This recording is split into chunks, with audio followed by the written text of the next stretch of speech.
এটা team India নয়, এটা গৌতম গম্ভীরের হার। কারণ যেভাবে তুমি খেলছিলে গ্রাউন্ডের বাইরে, কে কার পর বল করবে, কে কার পর ব্যাট করবে, বিশেষ করে অক্ষর প্যাটেলকে তুমি 3 নম্বরে পাঠাচ্ছ। এর আগে টি20তে অক্ষর প্যাটেল কখনো 3 নম্বরে ব্যাট করতে আসেনি। বিশেষ করে টিম যখন সব থেকে বড় টোটাল চেস করতে চলেছে, এর আগে আমার মনে হয় না টি20তে 214 বেশি ইন্ডিয়া কোনো রান চেস করেছে বলে। 209 রান একবার ইন্ডিয়া চেস করেছিল অস্ট্রেলিয়ার এগেনস্টে, আর ওটাই ওদের highest run chase.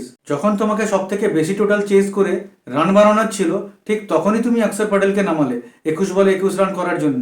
South Africa ইন্ডিয়াকে 51 রানসে হারিয়েছে, আর এটাই সাউথ আফ্রিকার হিস্ট্রিতে সেকেন্ড হাইয়েস্ট রান ডিফিট ছিল। আর ঘরের মাঠে ভারতের সব থেকে বড় হার। 157তে 5 উইকেট ছিল, আর 162তে অল আউট।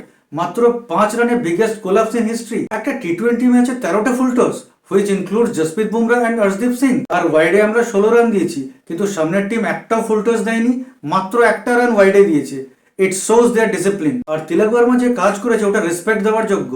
কখনো কখনো মনে হয় ছেলেটা যেন একাই লড়ে যাচ্ছে। তিলক বর্মা যখন 27 বলে 50 রান করেছিল, ইন্ডিয়া টিম তখন খেই অলরেডি হারিয়ে ফেলেছিল। শিবম দুবেকে 8 নম্বরে পাঠানো হলো। কেউ বলবে ওকে কিসের সেন্সে পাঠানো হলো? কোনো লজিকই দেখতে পাচ্ছি না ভাই। ফ্লেক্সিবিলিটির নামে যে কীর্তন চলছে টিমে, তা অবিলম্বে বন্ধ করা হোক।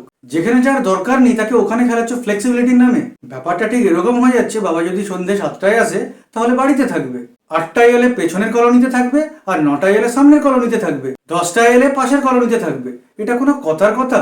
সব ভুলভাল করছে, ফ্লেক্সিবিলিটির নামে চ্যাংড়ামো হচ্ছে। প্লেস পার্মানেন্ট করাটা খুবই ইম্পর্টেন্ট। এভাবে চলতে থাকলে শুধু টিমে গৌতম গম্ভীরই থাকবে, আর কেউ থাকবে না।